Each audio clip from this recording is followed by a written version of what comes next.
going on, everybody? This is your host, GBs, and welcome to another episode of Into the Squared Circle podcast. This is AEW's All Out post edition of Into the Squared Circle podcast, where I'm going to give you my thoughts, my reactions, my results from live inside of the Now Arena this past Saturday, September 7th of 2024 of AEW's All Out live on pay-per-view. That's right, folks. Yours truly was there live on the ground. Not literally laying on the ground. You get what I'm saying, boy. Yeah, my ass was in the seat live in an almost sold-out capacity of the Now Arena this past Saturday. By the way, this episode is going to be unedited, unfiltered, uncensored. Man, we're going to hit the record button and not stop. We're going to keep going. So if I screw up some stuff along the way, bear with me. But I'm going to give you guys my journey from leaving this house, my very own home, getting in the car, heading up north, my friends, hour north where I live at, which I won't unveil my location, but Hoffman Estates. That's what the Now Arena is based off, not in downtown Chicago. Hoffman Estates. It's about northwest of the city of Chicago. And, man, we'll talk about my journey from here to there. And I promise I won't bore you guys. So I will give you guys all the reactions, results, alongside with photos and pictures. So, yes, I got all those as well. I'll post them right above me and kind of give you guys the perspective of what I saw in the crowd. So, let's get to it, man. Let's get to it. Get into the action. So, here we go. I leave the house. I figure I stop at Target, right? That's a good way to kick off a story, right? Stop at Target. And you know what? If you're an action figure collector, that's why I'm putting this out there for all the action figure collector fans out there. If you're watching on YouTube, maybe on TikTok, I have the AEW pay-per-view Double or Nothing Dr. Britt Baker. It's a pretty cool figure, man. And I'm trying to zoom it in here on the camera here. Double or Nothing pay-per-view limited edition. And, yeah, man, she looks great back here. But, here you go, number 2, pay-per-view. If you're edition, if you like these, go out into your local Target. Neither AEW, Target, or Jazzware Productions paying me to say this, but I'm just telling you guys now. But what a way to kick off my journeys by stopping at Target to get this damn action figure. Okay, so I get to the arena, get to the Now Arena, and I'll put the photo up here of the Now Arena, what it looks like. Nothing fancy schmancy, it's no big Thunderdome, it's not a big-ass stadium, it's a small arena with the Windy City Bulls. That's where they held their local, AAA minor league Chicago Bulls basketball, right? So that's what it's meant for. And so I get there, pulling the parking lot, and there's not a lot of cars, right? So I was like, okay, maybe 2, 3, 4, maybe 5, 6 cars. That's it. Perfect. And so I got a good parking spot.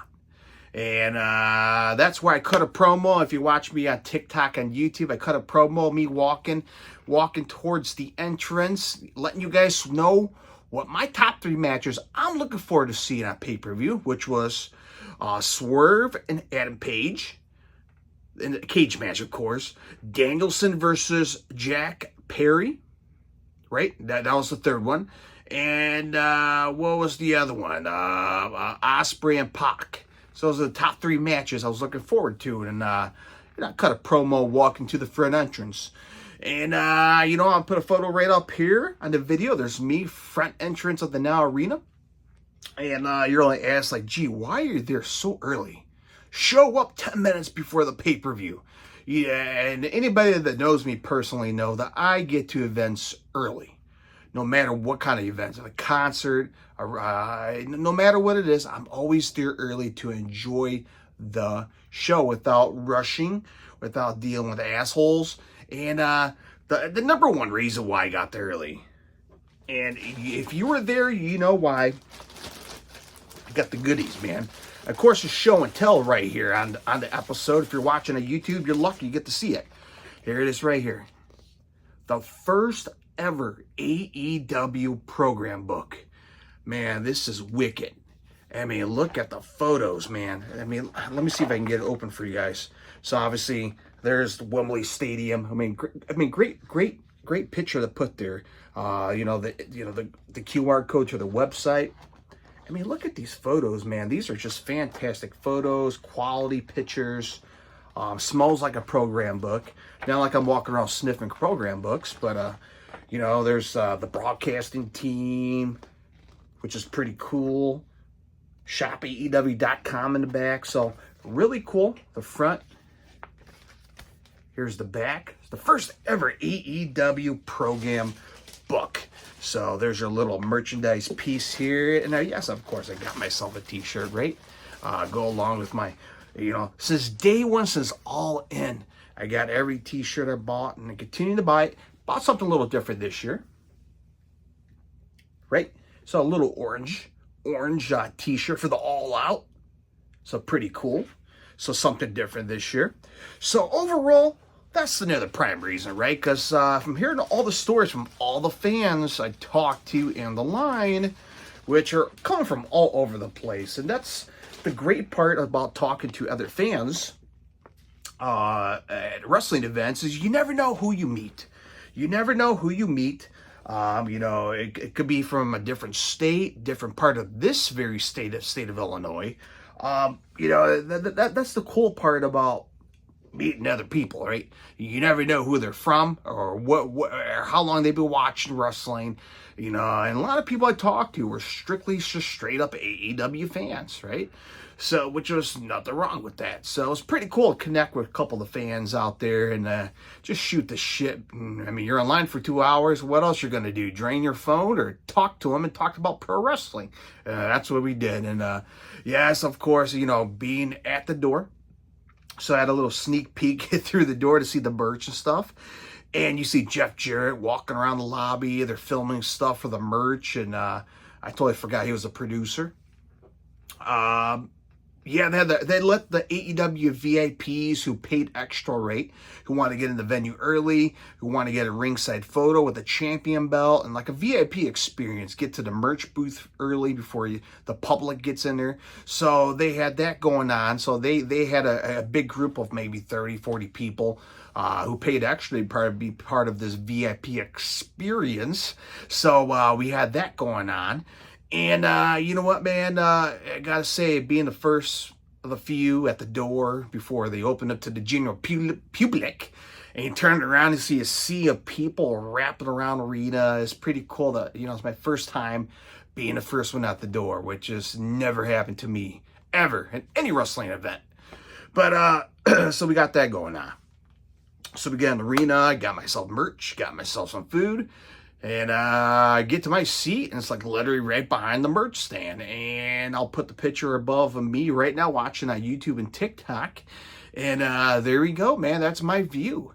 So my view in the arena is where I really can't see the announcers, right? The play-by-play color commentators. I'm talking about Taz, Excalibur, Shivani. Can't really see them, right? So it's very small, right? My eyes are... You know, some people are 20/20. My ass is by probably, 10/10 or 5/5, right? I don't think that makes sense, but I got the worst eyes in the world. But you know what, man? From what I saw Excalibur. He had the mask with the tassel on the back. I saw Taz. Shivani was there, so I'm not really sure who was on color and play-by-play. But if you people at home watched it live, let me know. You know who was behind the desk, right? I can't see. So the pre-show kicked off 5:30, right? So parking lot open at noon. Doors open up at 4:30. Pre-show began at 5:30. So throughout the pre-show, they had Renee Paquette and Jeff Jarrett was down there, and I believe RJ City, and y'all three of them down there, you know, just doing their thing for the pre-show. Now we can't hear shit inside of the arena. And even if someone does talk on the mic, right? The speakers, I don't know, man. The speakers weren't loud enough. Maybe just the way the building is and the way it's you know, hitting the panels and the walls. I don't know, right? I seem like there's a little sound issues because I can't hear, right? For a guy that's been going out to concerts, rock and metal shows for almost 20 plus years, you know, unprotected, right? Who doesn't like it unprotected, right? And yeah, it gets to you as the older you get. So I can't hear shit. So every time someone cuts a promo on the mic, man, I got my I have a cup in my ear. I got to hear what the hell they're saying. So, but the pre-show, maybe you guys were able to hear it on TV, free on YouTube. For me, us, the people in the arena, we couldn't hear shit. So we didn't know what's going on unless they were playing, pre-show packages on the Titantron, right? Obviously, they teased AEW's coming back for Dynamite the day before Thanksgiving in Chicago at the Wintrust Arena. That will be in Chicago at the Wintrust Arena. So I know they had a pre-sale, even though they didn't give us a code, but they gave us a QR code you can scan to buy the tickets in advance. And I don't know what the code is, so I can't buy the tickets.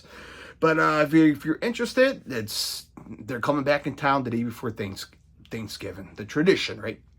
So, yeah, as I mentioned the pre-show, they're showing the packages, pretty cool. We can see the backstage footage of, guys and gals arriving on the cars, backstage in the parking lot. You see Adam Page walking with a bunch of security guards. You see Swerve coming out with Prince Nana. You get the crowd riled up, right? Getting warm up. So we got that going on. So at least we got to hear that and then see that. But we couldn't really hear the pre-show correspondence on the entrance ramp. So let's talk about the pre-shows matches here really quick here. So there are 4 pre-show matches. And again, as I mentioned, we'll put the photos and videos right above me to correspond. Some of these I haven't took photos. I just kind of want to enjoy the show. But by the way, I tried to keep up with Twitter, right? I talked about my Twitter. The Wi-Fi and the cellular, what do you call that? The reception, man, it sucked ass. Obviously in the pre-show when just hardly nobody.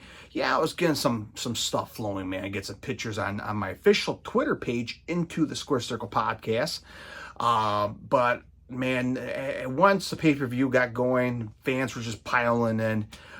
Shit, man, I couldn't even send a text out, to check on my family. So it was bugging me, but at the same time, by the time I got in the parking lot, I made it fairly well known that I couldn't really get nothing on. So now I got some videos on it, so go check them out. Also on TikTok and YouTube as well, Into the Square Circle Podcast. All right, so let's talk about the pre-show here really quick. So 4 pre-shows total. If you haven't watched it or not, if you give a rat's ass or not. So we have the Acclaim. Anthony Bowens and Max Caster faced off and defeated Iron Savages in a tag team match. 8 minutes and 10 seconds if you give a rat's ass on time or not. Great match, man. Great chemistry between the Acclaim. Of course, Billy Gunn was at ringside. Tried to who was on Iron Savages? Boy, that was something else, man. Fucking, ass-eating Iron Savages, man. And you know what, man? It was a great match to get the crowd warm up, right? Get the crowd warm up, And it was entertaining, right? It was entertaining. I love the Acclaim. I'm a big fan of theirs, and I was pretty excited to see them in action in the ring.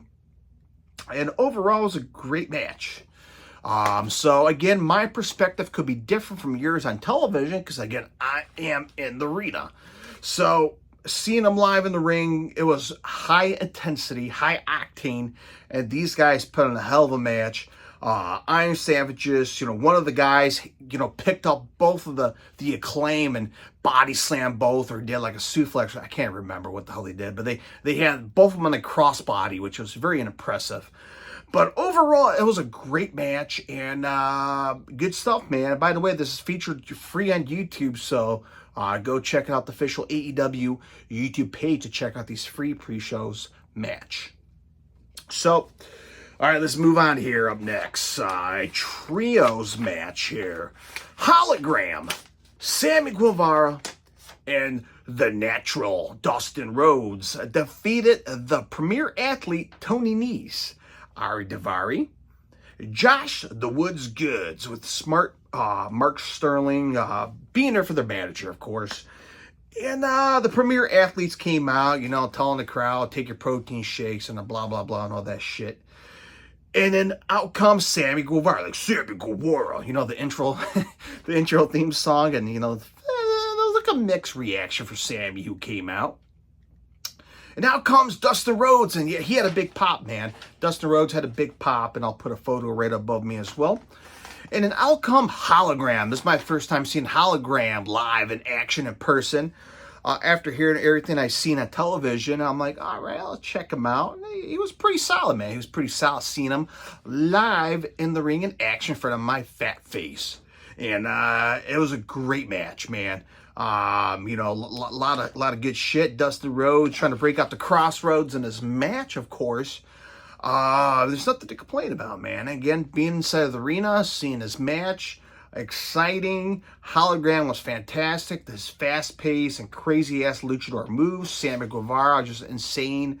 Dustin, still getting it done in the ring. And the premier athletes, man. Josh Woods was fantastic watching. Ari Daivari, Tony Nese. So, great match, man. Great trios match. And as I mentioned, Hologram, Guevara, and Dustin Rhodes won the trios match.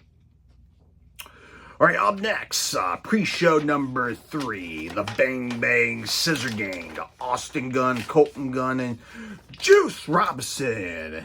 You know, Juice had a big pop. By the way, hometown show for Joe. Juice, get it right, G. See, this is why this is unedited. Juice Robinson, hometown boy, Joliet, Illinois. And it's great to see Juice back in hometown pay-per-view, of course. And they defeated the Dark Order. Seemed like the Dark Order had a big crowd, right? Big reaction when it came out. And, you know, it was a solid match, man. Austin Gunn, Colton Gunn, they had a great chemistry. Every time Juice gets in the ring, you know, it does that. Juice. You get the whole crowd pumped up. Drop the bionic elbow around the fucking head.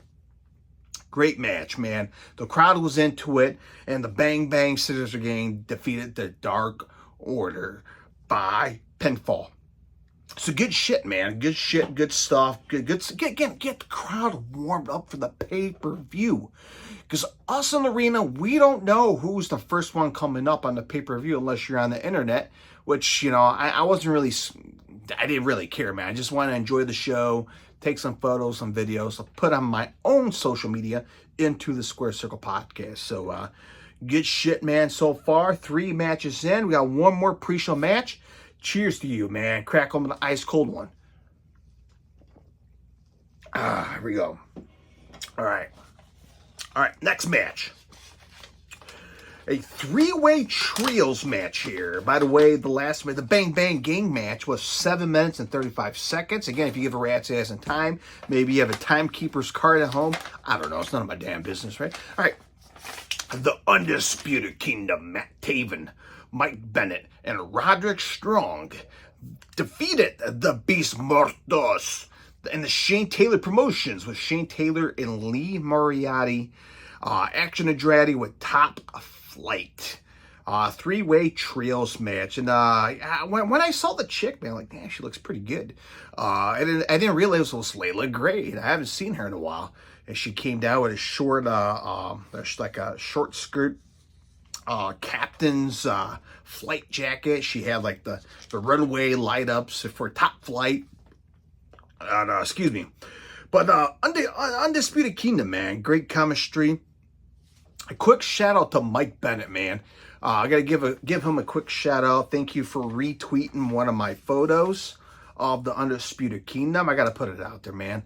He didn't have to do that, and I'm very appreciative. And thank you, Mike Bennett, for retweeting my post here really quick, and give him a shout out really quick. And hell of a match, and congratulations, of course, when the Undisputed Kingdom defeating the Beast Mortos, Shane Taylor, and man, I'm fucking this up. Shane Taylor's Promotions, that you get what I'm saying. 3-ways trios match. I'm telling you guys, this is gonna be unedited. So this was a great match, man. Get the crowd warmed up, get the blood flowing, and people's here we go, baby. It's showtime. So it's pay-per-view time, right?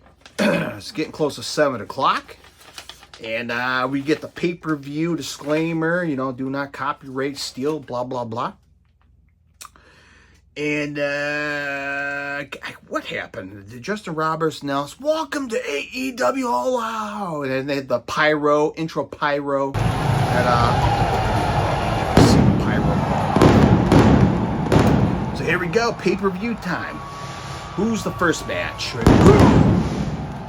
MJF versus Daniel Garcia. Holy smokes, man. When the MJF music came on, holy shit, man, that crowd popped. Man, I was ready to do a backflip on my seat. I don't even know how to do a backflip. Man, wow. Man, MJF came out. Comes down to the ring. Gets in the ring. And AEW fans, if you know his entrance from All In and the past couple Dynamites, the big American flag with Max's face on it. But this time I saw they had the flag barrier lower down. And I'm like, they're going to bring back the flag again? Like, now it was a big giant MJF flag. That's all it was.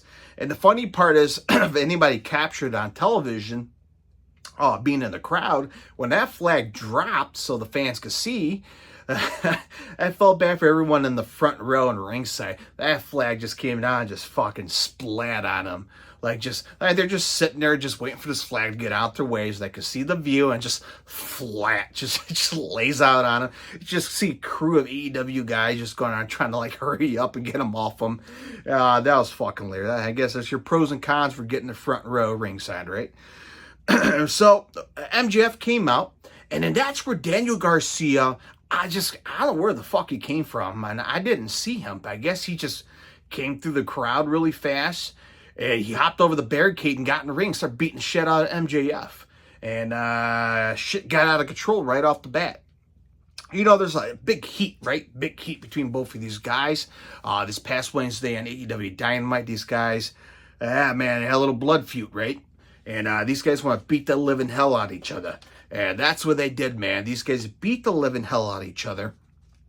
Again, I didn't bring a notebook or a pen or Blue's Clues notebook, the right shit, about the match, because I don't remember, man. I have a bad memory. I can't remember what I had for lunch today. But, man, this was a great, fantastic match, I got to say. And shame on me not adding this in my top 5 matches, what I could have anticipated. So after seeing this match, it was a great match. MJF brought out the best of Daniel Garcia. I can't speak, but MJF was just phenomenal in this match. A lot of close calls. These guys are beating living hell out of each other. Just a slobber knocker, as Jim Ross would say. This was good shit, man. This was a great, fantastic wrestling match. And there was a lot of close calls. We thought Daniel Garcia was going to win it, right? There was a lot of close calls. And I'm trying to remember play-by-play going through my brain here, but all I remember is MJF defeated Daniel Garcia.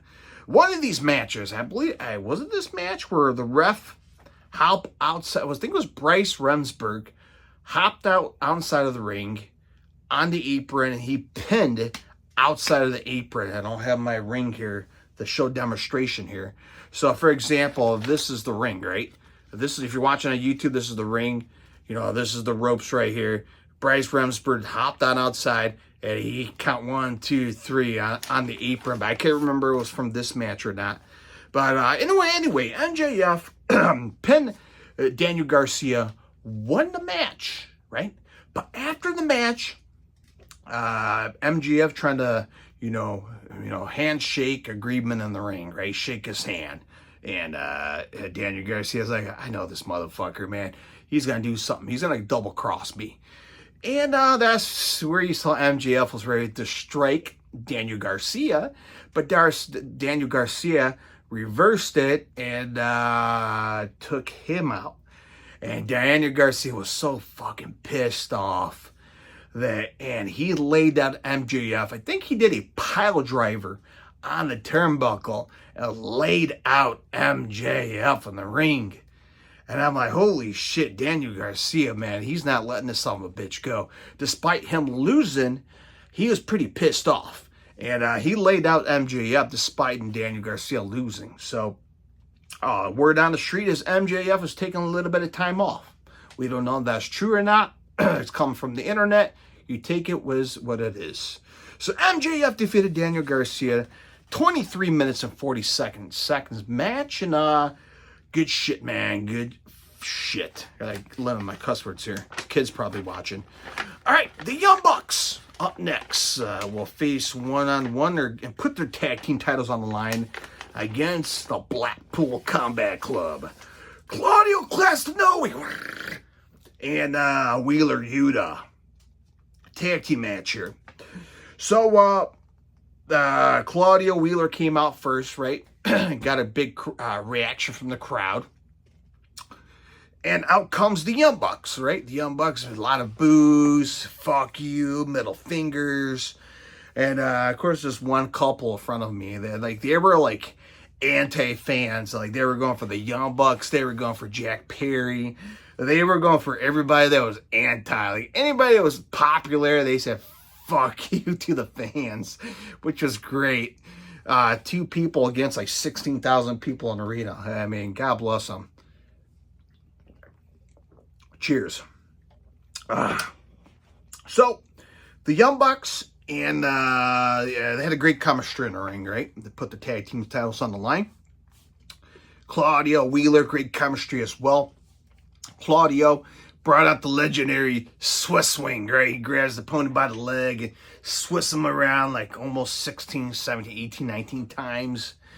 A lot of European uppercuts, which I thought was fantastic from Claudio. The Young Bucks, man, hate them or love them, man. Their style of wrestling, they're good at what they do. Just be honest with you. I'm being honest with you, right? Uncensored, unedited, unfiltered. These guys are good at their style, their genre of pro wrestling. What else you can say, right? They're good at what they do. And they put on a hell of a performance in the ring. And they defeated the Blackpool Combat Club by pinfall. So there we go. So, yeah, a lot of people were not happy about it. Is what it is. Man, I'm trying to remember. Did anything happen after that match? I don't think so. Probably did. Okay. So a lot of people got up, got a piss break, beer break. And they were playing the package promo for Ospreay and Pac. And you see people making the U-turns on the stairs by me. They're like running back to the seat like, ah, shit. And man, I was stoked, baby. I was stoked. And I believe on TikTok I post a video of Ospreay's entrance, Ospreay. Pretty damn cool, man. I love Ospreay. I'm a big fan of his. The aerial assassin versus the bastard Pac. So out comes Pac. And nice crowd reaction. Looks like a badass coming down the ring. And out comes Will Ospreay. Man, what a pop band. What a reaction. People singing to his theme song. Whoa! No, that's Cody Rhodes' song. Fuck it. But anyway, Will Ospreay came out and pyro going off. I got video of that. I'll put up here. And man, just what a star, man. Gets in the ring, gets the crowd pumped up. Man, what a match. 20 minutes and 20 seconds. Holy shit. Wait, even numbers here. Man, I don't know what to say about this match. This match was so damn good. I can't tell you blow by blow because I don't fucking know or remember. Because I remember I was just like, holy shit. Like my mind was blown seeing this live. And I knew this match was going to be good. Everyone I talked to outside of the arena before doors opened, they're like, this match is going to be good. Adam Page and Swerve in a cage match is going to be good. Holy shit, be ready.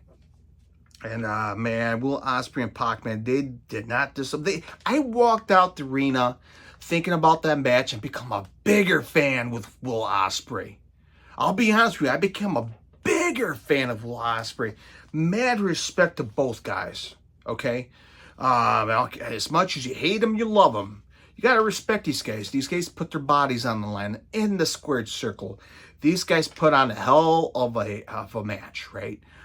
These guys went to war. They put their bodies on the line. They did some crazy, insane shit. Spanish Fly. Pac doing his fucking insane moves. I think Pac was attempt to do a Tiger Driver, which Ospreay pinned him by. But man, it was a great match. It was a fantastic match. And if I had to go back and relive it one more time, which I'm trying to relive in my brain right now, Ospreay and Pac. Oh man. Oh, but just a chef's kiss. That's Emerald the chef from Food Network, man. Just bang. Just fucking phenomenal, man. Just like a perfect dish, Italian dish of just badass wrestling. And holy shit, man. If you have a chance to watch it, if you're a fan of high flying, fast style, hard hitting, this match is for you. And I highly recommend it. Will it be the match of the year? Maybe in my top 20, top 10, maybe. But it was a stool of a hell of a great match. And holy smokes, go check it out. Ospreay and Pac. Just good shit, man. And Ospreay defeated Pac. That's the point I'm supposed to get there. And Ospreay, what's the word? Retain, right? Ospreay retained the International Championship. All right, so got that deal out of the way. And let's see what else is going up here. The Chicago Street Fight.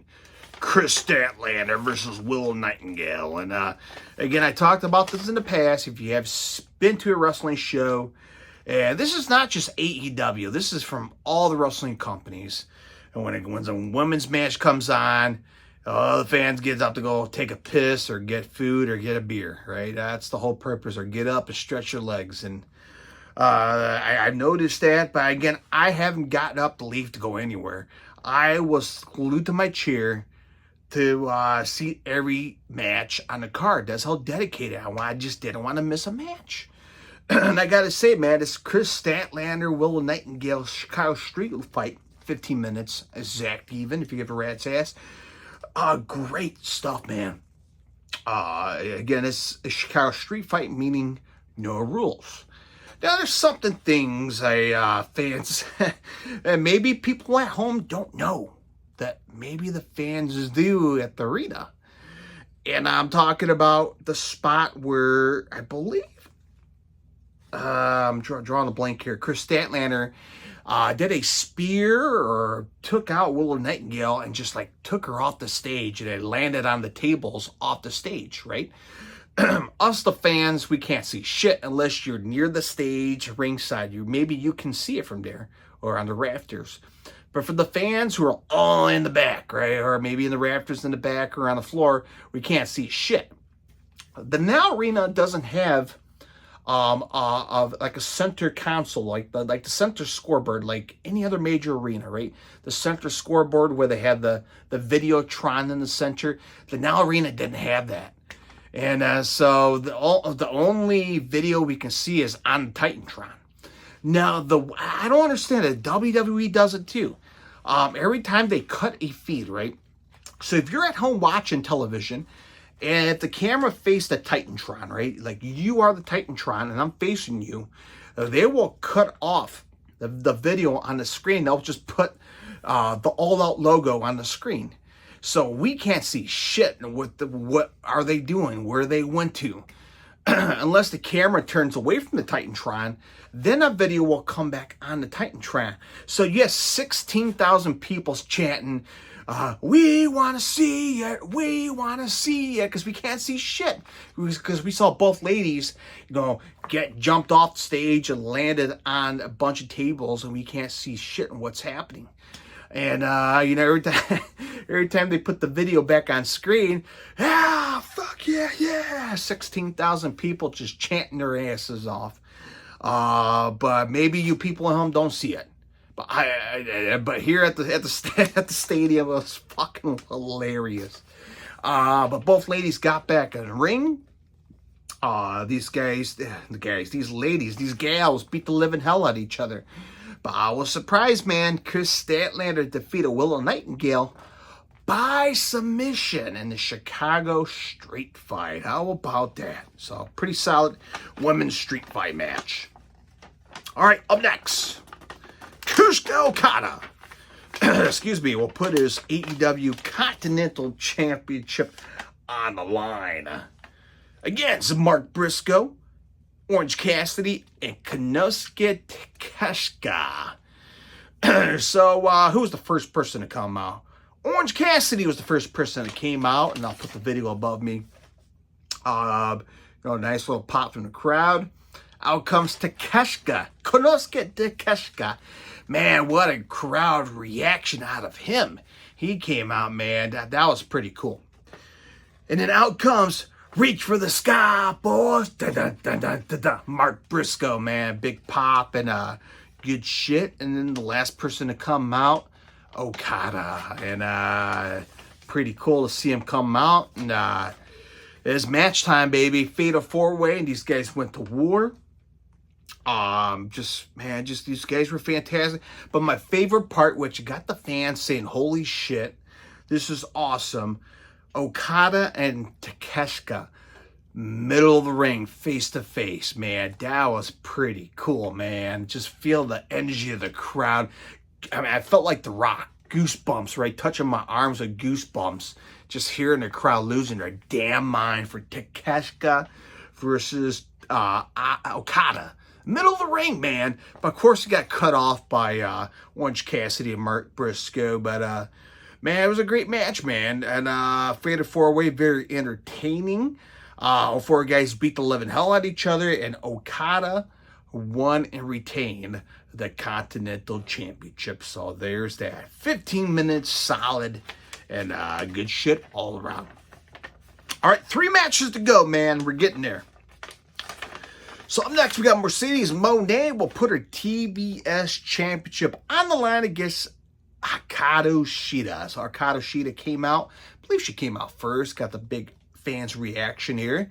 Now comes CEO piped in. But of course, I mean, it wasn't really piped in for once, right? Actually, 16,000 people were doing the stripper dance and chanting CEO. So, he had a grown-ass man sliding his way in the aisle, doing the CEO. It was hilarious. But, I mean, it was a solid match, right? For me, it's been a long night, right? It's been a long day. Been at the arena since, 2 p.m.?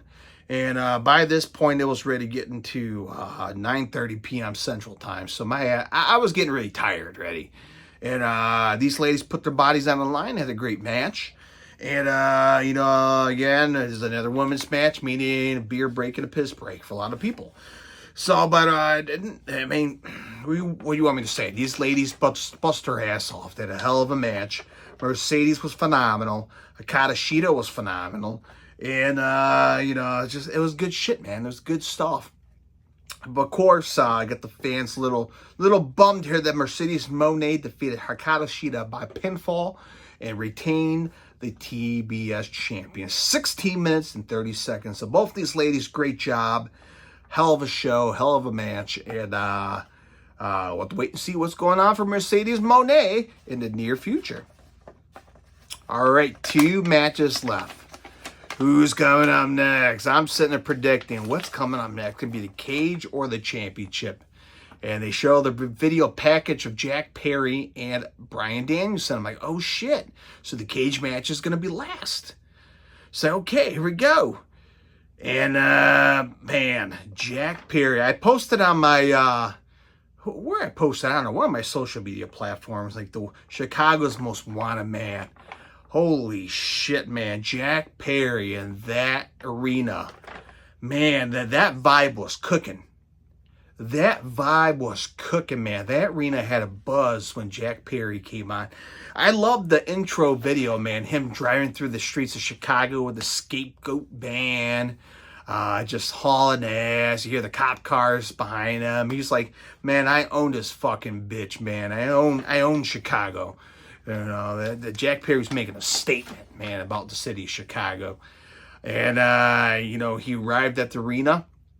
They had a very cool backstage follow, him getting out the scapegoat truck, and he's fist bumping the Young Bucks, and let's do this, baby, let's go get them.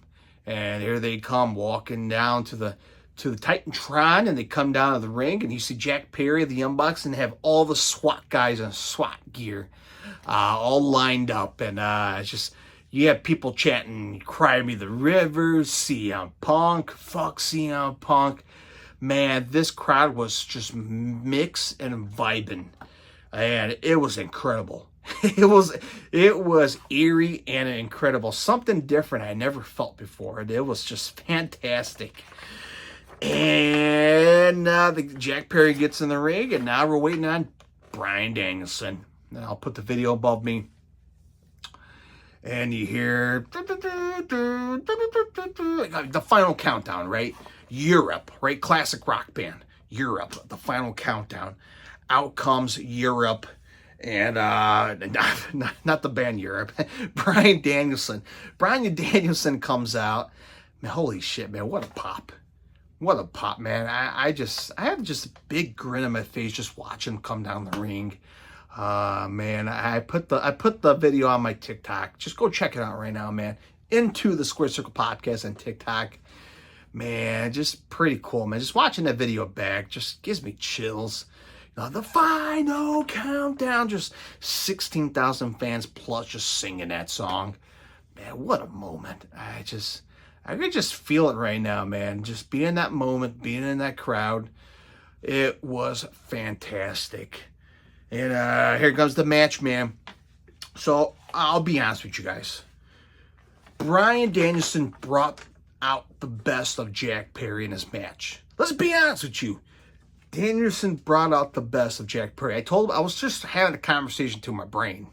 Right? That sounds awkward, right? It sounds creepy, but I'm sitting here through my brain. I'm like, man, he is bringing the best out of him. He's going to bring out the tactical wrestler out of him. He's going to try to bring out the best of Jack Perry. And that's what he did. Obviously, towards the end of the match, there was a referee spot, right? The referee gets knocked out.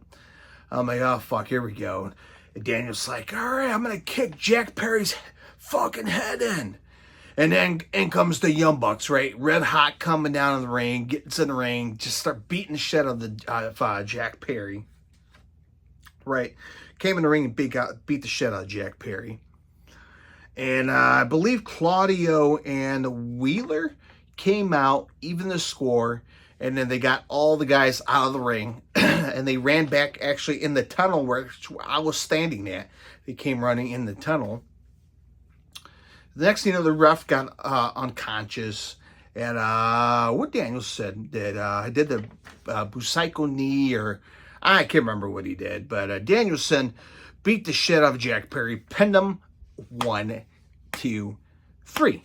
And Danielson is not retiring. He's not dropping the title.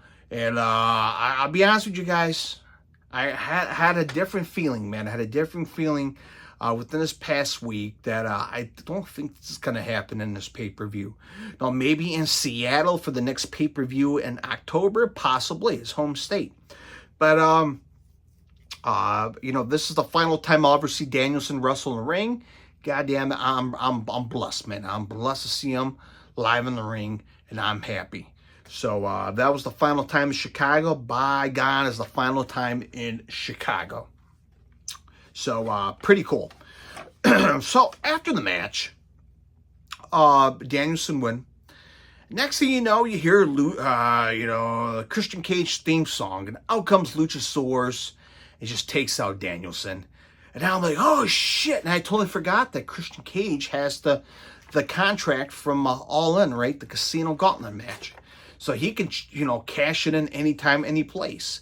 And I'm like, holy shit, this is it. This is it. And out comes the Patriarchy, right? Christian Cage, Luchasaurus, Nick Wayne's mama. They all came down to the ring, right? They come down the entrance ramp. And out of nowhere, out comes the Blackpool Combat Club. Jon Moxley, Wheeler Yuta, Claudio Castagnoli, and Pac. They all came out and they stood in front of the ring and they blocked them. They're like, you know what, man? Screw you guys.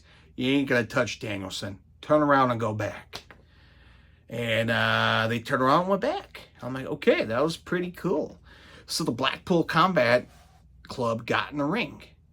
And I felt something was off. I knew I felt something was off here. And watching it live, I see Jon Moxley hugging Danielson and lifting his arm. I'm like, oh, fuck, man, what's he going to do? Please don't turn on him. And he fucking turned on Danielson. Just takes him out, and it's just like a fucking 3-on-1 beatdown on Bryan Danielson. You had Jon Moxley break out a plastic bag, put it around Danielson's head, and suffocating him. Which you had the whole crowd chanting, "You sick fucks, you sick fucks, you murders, you murders." So it was like, holy shit, man. I was on the edge of my seat. And I had a Blackpool Combat Club t-shirt I was wearing to the event. I'm like, motherfucker, man. Motherfucker. I was pissed, man. Including the 16,000 other people. And, man, what a twist. What a twist in the story. Blackpool Combat Club. And the crazy part is, Wheeler Yuta was sitting there screaming and crying. He had the Blackpool Combat Club holding him back, watching Bryan Danielson being suffocated by a plastic bag. Holy shit. What's going to happen? What's next? We know we have, Moxley looking for Darby, right? Wherever Darby's at. And wherever this is going to play out. But what this means for Danielson, right? What does this mean for Danielson? What's next? And I made that question, man. Is Moxley still with Blackpool Combat Club or not? He's part of this new faction. But it seemed like Marina Shafir, she is part of this group with the Blackpool Combat Club. So it's going to be interesting to see how this is going to play out, man. It's going to be interesting. But holy shit, what a moment. So as the crowd got a break here, got a big deep breathe. Here we go, man. Lights out, steel cage. It's main event time.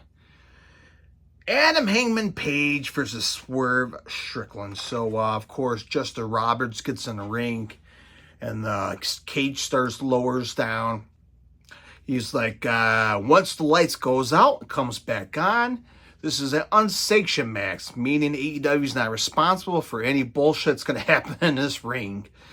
So the light goes out, light comes back on. And out comes Adam Hangman Page. Now, the cage hasn't came down yet, right? The cage is about halfway down. So out comes Adam Page, and just people are just booing the shit out of him. Just, fuck you. So Adam Page came out, and then out comes Swerve Strickland, and 16,000 people was chanting, "Whose house? Burnt house." And, man, it was great, man. I got the people dancing, jumping. This is main event time, man. People are waiting for this match. They want to see a bloodshed match, and holy shit. We will talk about this match in a second, but both of these guys came down the ring, and they start beating the shit out of each other right off the bat. The ref hasn't rang the bell yet. These guys are beating the shit out of each other. It's pretty obvious, right? These guys came outside of the ring. These guys were outside of the ring beating the shit out of each other. The cage was lowering slowly, and Prince Nana was slowly just throwing shit in the ring, right? He was like hauling ass, put a table in the ring. He had like a giant tote box. And later on, you'll find out in the match that there's, gimmicks, right? There's shit in the box, this tote box. So Prince Nana was just like hauling ass, throwing shit in the ring before the cage came down. Eventually, Swerve and Adam Page got in the ring. And the crazy part, I'm like, holy shit, man. These, like, for example, if you guys watching this right now on YouTube, right? This is the ring, right? And these guys were beating the shit at each other like this, right? The cage is about to calm down, coming down. I'm like, man, this cage is going to fucking decapitate it. These guys' heads. As these guys are rolling around on the edge of the ring, just beating the shit out of each other. That's where Prince Nana came in and just pushed these guys. Like, get the fuck in, man. What the fuck's wrong with you two?